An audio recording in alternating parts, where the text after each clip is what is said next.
Olá, bem-vindos a mais um vídeo do Cine 7 e está começando o nosso último vídeo sobre o Emmy 2019.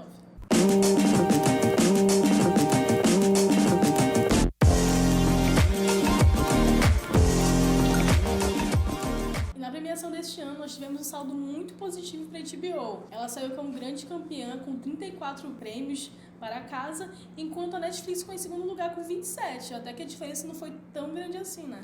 E atrás delas a gente teve a Amazon com 15 prêmios. Nós vimos que os grandes prêmios da noite foram bem divididos entre a Amazon e a HBO. E para começar falando de coisa boa, vamos relembrar os melhores momentos da noite. Para mim, o que ficou mais marcante, a vitória mais marcante desse ano, foi do Jerome como melhor ator. Se eu não me engano, ele é o mais novo a ganhar nessa categoria. E assim, além do discurso muito bonito, eu acho que foi um momento que todo mundo gostou muito que estava ali no Emmy. Sim, para mim foi muito emocionante, eu até chorei quando eu tava assistindo, porque é a primeira indicação do Jerome no primeiro grande papel da carreira dele. Ele teve uma participação especial ali em Moonlight, e aqui em Olhos que Condenam, ele é o grande nome da trama, né? Nós ficamos alguns episódios sem saber o que aconteceu com Corey Rice, e quando ele aparece, ele consegue carregar um episódio sozinho nas costas. E é um episódio muito dramático, foi uma vitória muito merecida, e foi muito lindo ver os 5 do Central Park lá em pé, sendo ovacionados junto com o Jerome. Sim, sendo homenageados no discurso dele também, né? Que isso é muito importante, já que foi o único prêmio para Olhos que Condenam no final da noite. Thank you so much. It's an honor, it's a blessing. E falando em discurso, a gente também teve um ótimo momento da Michelle Williams, que ela fez um discurso muito poderoso. Sempre é falado em Hollywood, premiações, nesses últimos anos, sobre a presença feminina, sobre a equidade de salários. A gente sabe até que a Michelle esteve envolvida numa dessas tretas aí de receber bem pouco pela refilmagem de um filme. E isso sempre é muito falado. Eu acho engraçado porque a Viola Davis teve um discurso muito parecido com o da Michelle anos atrás. E a gente vê que é uma narrativa que continua sendo contada, mas não tem tantos resultados assim, na verdade, né? Mas foi muito bom ela tocar nesse ponto, justamente porque ela levantou a polêmica no início do ano com todo o dinheiro do mundo, e agora, para participar de Fosse Verdon, ela foi reconhecida. E é tanto que no discurso ela até afirmou que é importante que dê esse valor para as mulheres, para as profissionais, para que elas se sintam valorizadas e pertencentes à produção, o que a gente ainda espera hoje em dia, né? Enfim, foi muito bom vê-la agradecendo ao estúdio por ter ganhado o mesmo que Sam Rockwell, que faz o papel de protagonista também com ela, e foi um ótimo recado. Eu acho que de discursos, esse foi o que ficou mais marcado nessa noite. So I want to say thank you so much to FX and to Fox 21 Studios for supporting me completely and for paying me equally, because they understood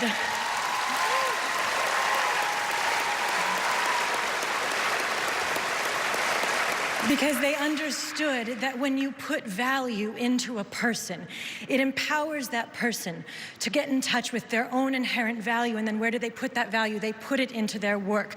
And so the next time a woman, and especially a woman of color, because she stands to make 52 cents on the dollar compared to her white male counterpart, tells you what she needs in order to do her job, listen to her, believe her, because one day she might stand in front of you and say thank you for allowing her to succeed because of her workplace environment and not in spite of it. E por fim, foi muito emocionante ver os principais nomes de Game of Thrones lá no palco sendo homenageados pela série e não somente pela última temporada. Acho que foi um momento muito bonito, muito bacana. Todo mundo que estava lá soube reconhecer a importância da série, daqueles atores, e pra mim, que sou fã da série, vou ser eterna viúva de Game of Thrones, valeu muito ver esse momento. Sim, eu achei muito legal que quem começa o discurso é o Alfie Allen. A primeira indicação do Alfie Allen ao Emmy ele não levou, mas ele é um ator que cresceu muito com Game of Thrones, assim como a Sophie Turner, a Maisie Williams, e ver todos eles lá na frente. Nós vimos essa galera crescer.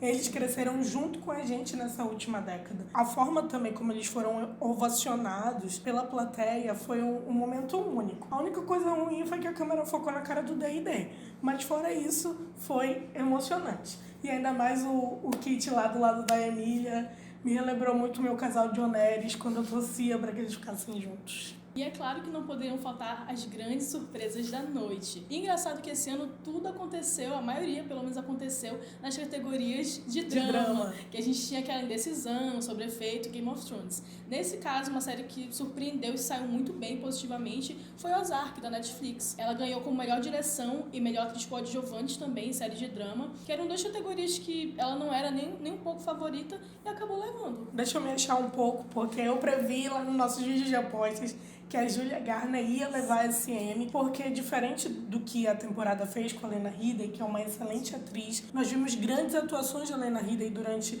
esse tempo de Game of Thrones, e na última temporada ela só estava lá como uma figurante de luxo. E a Julia Garner não, ela é muito aproveitada em Ozark. E o desempenho dela, ela apresenta várias facetas da personagem, assim como a gente vai comentar daqui a pouco, a Judy Curmer apresenta em Kill Eve. E para fazer essa personagem, ela teve que mudar um pouco o sotaque dela para entrar nessa caracterização das pessoas que vivem nessa região dos Estados Unidos. E a cena é muito importante para o andamento da trama. E provavelmente é um dos gatilhos para a próxima temporada de Ozark. Então foi um prêmio merecidíssimo. Foi ela que falou do chocolate, né? Que ela tava com vontade de comer chocolate. Então, excelente também. Divide teu chocolate com a gente, tá? A gente falou muito sobre esse efeito de Game of Thrones, que muitas séries não quiseram apostar esse ano, não quiseram disputar. E eu acho que a grande beneficiada disso foi Ozark. Porque ela poderia ser uma série que não seria escolhida nem mesmo pela Netflix. Poderia não ser indicada. E eu achei muito legal que os votantes aproveitaram essa ausência e até mesmo as fragilidades de Game of Thrones para eleger uma série, para eleger uma atriz também que merecia e que talvez não tivesse essa oportunidade em outros anos, que tivesse The Handmaid's Tale e The Crown, que são séries muito fortes em atuações, né? E é interessante isso, porque até mesmo quando a gente comentou das apostas, eu não esperava que o Jason Bateman ganhasse como diretor. Porque tinha o Saponic, que praticamente a longa noite mudou a forma como a gente assiste a série. Foi uma versão para cinema mesmo, todas aquelas questões que foram levantadas no episódio sobre a questão da iluminação, sobre a questão dos ângulos, a gente não ver a luta entre dragões, precisar aumentar o brilho da TV para poder contemplar tudo do jeito que o diretor planejava, mudou a concepção. Sim, e também o nível de dificuldade é muito grande, fazer um episódio com aquele tempo de duração, com todas as dificuldades, sabe, aquilo é gravado durante muito tempo, e teve o maior hype, né, teve várias notícias sobre como foi difícil, não sei o que. E quebrou recordes, né, Sim. que é a maior batalha já filmada, maior tempo de gravação à noite, então são vários recordes que esse episódio quebrou, que a gente esperava que o Saponic fosse premiado. Além disso, ele dirige os melhores episódios de Game of Thrones. Sim, então foi uma categoria que Game of Thrones era quase certeza para levar, mas foi para Ozark e foi bem bacana até. Mesmo porque esse episódio de Ozark, ele é funcional nesse sentido, que ele redefine como as coisas vão andar a partir dali, já que tem uma mudança entre a primeira e a segunda temporada em relação aos dramas que a família vai enfrentar. Fica uma coisa mais densa. E o Jason Bateman, ele acerta nessa questão, né? Outra categoria que surpreendeu foi a categoria de melhor atriz de drama. A gente teve a vitória para Judy Curmer. Olha, Judy Curmer, eu apostei em ti. Mas nem mesmo ela apostava que ia ganhar, né? Já que no discurso ela pediu desculpa aos pais por não ter levado eles ao prêmio, porque ela não imaginava que sairia dali como a grande vencedora da noite. E muita gente esperava que a Sandra Oh, que também foi indicada pela mesma série, levasse o prêmio. Menos a Judy Curmer.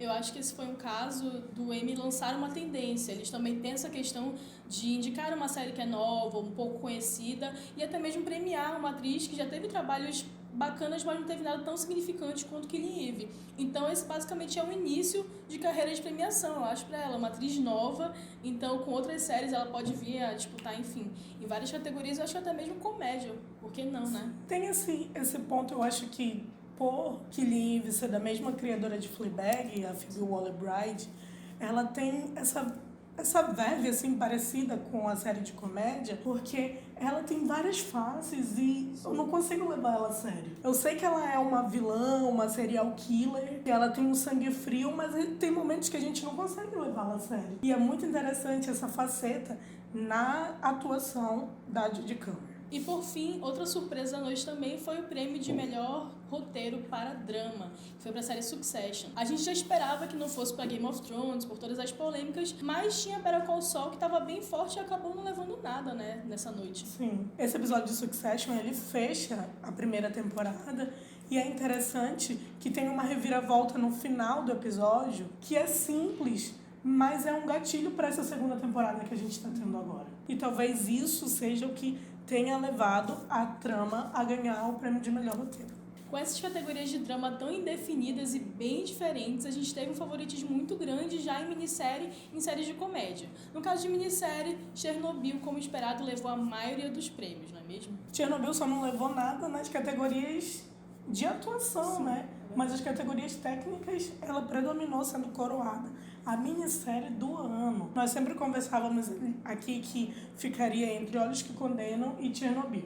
Eu ainda queria que a Ava pudesse levar o prêmio de melhor direção. Mas assim, a gente não pode tirar o mérito do que é Chernobyl. Sim. E enfim, foi bem consagrada, assim como Fleabag, como série de comédia. Eu fiquei bem feliz. Ela foi dada como uma das produções do ano e ela levou 4 prêmios para casa, que são os mais importantes até. Mrs. Maisel levou alguns prêmios também, mas aqueles mais definitivos realmente que levam a melhor série de comédia foram de Fleabag. Foi muito interessante a Phoebe Waller-Bridge, ela subiu nos 4 prêmios, ela subiu em 3. Ela só não subiu para o do direção. O discurso dela foi muito interessante. Ela traz esse discurso parecido com a Fleabag, para a forma como ela fala.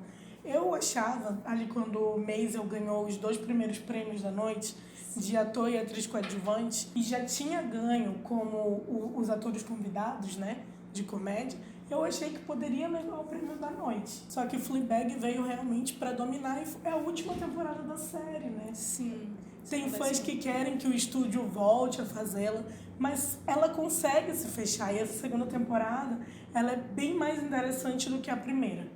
Eu acho. Tem um conflito bem maior, os personagens conseguem se desenvolver mais e foi coroada, né? Diante de tudo isso. E apesar desse ser um caso que a criadora, ela se parece muito com a personagem e ser realmente a obra que mostre, digamos assim, a vida dela, eu acredito que ela seja capaz de criar coisas muito boas ainda. Ela é uma pessoa que parece muito interessante, parece ter ideias muito boas também. Então, vamos ficar ligados no que vem por aí. E uma coisa interessante, uma tendência interessante que a gente notou, tanto em Fleabag quanto em Chernobyl, é que são produções totalmente inglesas ou coproduções entre os Estados Unidos e a Inglaterra. Game of Thrones, Killing Eve, Succession, tem uma parte também filmada na Inglaterra. Então a gente teve nesse Emmy uma predominância de produções inglesas. Será que isso aponta algo para 2020? E falando do ano que vem, vamos citar aqui algumas séries que devem ser bem cotadas para o próximo Emmy, já que elas não concorreram nesse, já estão dentro do período elegível para 2020. Começando pela HBO, temos aí Euphoria, Watchmen e His Dark Materials, não é mesmo? Euphoria, ela fez um rebuliço ali no meio do ano. É provável que venha indicação para Zendaya e também para outros membros do elenco, né? Que é um elenco fenomenal, é uma série muito boa e eu apostaria em indicações em fotografia, direção e roteiro, porque a gente tem episódios como o episódio 4, que acontece no parque de diversões, e o episódio 6, que são muito bem fotografados, muito bem roteirizados. E para que toda essa trama funcione tão orgânica, é preciso que haja um bom trabalho de direção. E as outras vão estrear agora, nos próximos meses, e podem ser as novas apostas da HBO, né? Já que ela teve um épico durante quase 10 anos para indicar, pode ser que o Watchmen e His Dark Materials possam ser as próximas indicações para substituta de Game of Thrones. E a gente não pode esquecer também de Big Little Lies. É muito provável que venha indicações aí nas categorias de atuação. A gente tem muita gente do cinema, então vai ser uma disputa muito boa de ser vista ano que vem. Principalmente porque provavelmente a gente vai ter Meryl Streep concorrendo como atriz convidada. Sim. Então vai ser uma concorrência de peso também no próximo ano. E nós temos a renovação de séries, né? The Crown vai estrear em breve, The Handmaid's Tale, que agora é elegível para o próximo ano, e até o mesmo Stranger Things. E nessa leva da Netflix, ela deve trazer principalmente uma força muito grande para a minissérie novamente, assim como Olhos Te Condenam. Temos a minissérie Inacreditável, que está sendo muito bem colocada, ela estreou recentemente e muito provavelmente vai ser a grande aposta. Assim como Olhos Te Condenam, ela também é baseada em fatos reais, tem atuações de peso, então ela já está montando aí o seu esquema para 2020. Já na Amazon, nós temos MAIS, que vai estrear agora em dezembro, a 3ª temporada, e tem The Boys, né? Sim. Que vem sendo bem comentado pela crítica e pelo público. Eu ainda não tenho muita ideia de em qual categoria The Boys poderia se encaixar, mas se ela vir a concorrer como comédia, sendo ali uma, talvez, substituta para Fleabag, vai alcançar um público diferente, né? Porque Fleabag é uma produção para mulheres ali na faixa dos 30 anos, e já The Boys poderia ser uma produção para aqueles homens que não cresceram e continuam apegados a produções de super-heróis. E vale a pena a gente lembrar também que a Disney tá vindo com um streaming novo e que até o Emmy de 2020 ela deve lançar alguma série aí, pelo menos competitiva, acho que nas categorias técnicas, ao menos, Sim. né? Ou então comédia. Drama, eu não sei se ainda vai ter tanto peso, talvez esteja numa fase experimental ainda do que o público quer, mas pelo menos assim, animação, deve vir alguma coisa, enfim. Será que vai bater os Simpsons, né? Pode bater os Simpsons, enfim, a gente não sabe muito o que esperar, mas sabemos que a Disney é muito corajosa e também tem muito dinheiro para fazer as produções. Sim, ainda mais que ela comprou a Fox, comprou o Hulu, pertence à Disney. E o Hulu tem essa característica dessas séries dramáticas, né? A gente teve The Act, The Handmaid's Tale esse ano, e pode ser que a Disney também aposte por esse viés aí.